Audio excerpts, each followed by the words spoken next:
Alors, qu'est-ce qu'on peut faire avec un constructeur? Un constructeur, essentiellement, ça sert à créer des instances de classe, et c'est bien à ça qu'on va l'utiliser. Donc, je vais supposer que j'ai un constructeur, C1, que j'ai récupéré en faisant C, donc ça c'est le nom de ma classe, point getConstructor. Si j'appelle cette méthode-là, C1, c'est une variable de type constructor,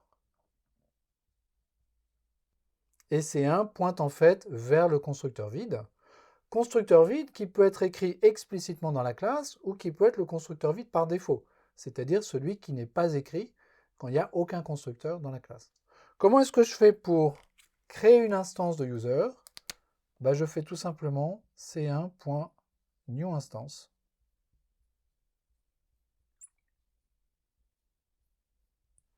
Et ça va me créer une instance de user. Alors cette instance de user, elle n'a aucune valeur de champ fixée, mais elle existe en mémoire. Vous voyez que ça ressemble pas mal au pattern c.newInstance. En tout début de chapitre, on a vu qu'on pouvait faire c.newInstance et que ça invoquait le constructeur vide, et que cette invocation de constructeur vide, évidemment, construisait une instance vide de cette classe. Et je vous ai dit que ce pattern c.newInstance, donc class.newInstance, il était déprécié. En fait, le pattern qu'il faut utiliser, c'est celui-là.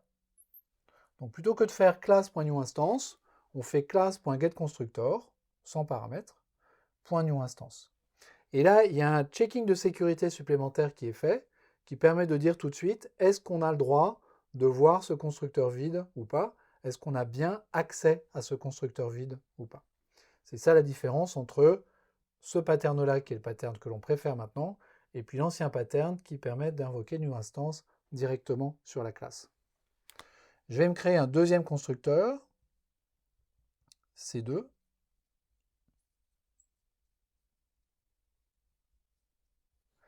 qui correspond au constructeur qui prend le nom en paramètre, donc string.class, et l'âge, donc int.class. Comment est-ce que je fais pour invoquer C2? Je vais faire c2.newInstance. Ça ne change pas.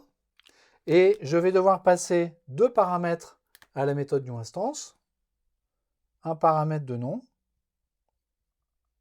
Didier, et un paramètre d'âge, 58. Et ça va me permettre d'invoquer le constructeur de la classe user qui prend un nom et un âge, et en lui passant les valeurs Didier et 58. Ça me retourne un user. Donc voilà deux patterns qui permettent d'invoquer les constructeurs et donc de créer des instances d'objets par réflexion. Le premier invoque le constructeur vide, le deuxième invoque un constructeur quelconque qui en l'occurrence prend une chaîne de caractères et un entier en paramètres. Alors évidemment, ces constructeurs doivent exister dans la classe, et quand j'invoque newInstance ici, il faut que je passe les bons paramètres dans les bons types. Si jamais je fais les choses qui ne sont pas correctes de ce point de vue-là, je vais avoir des exceptions.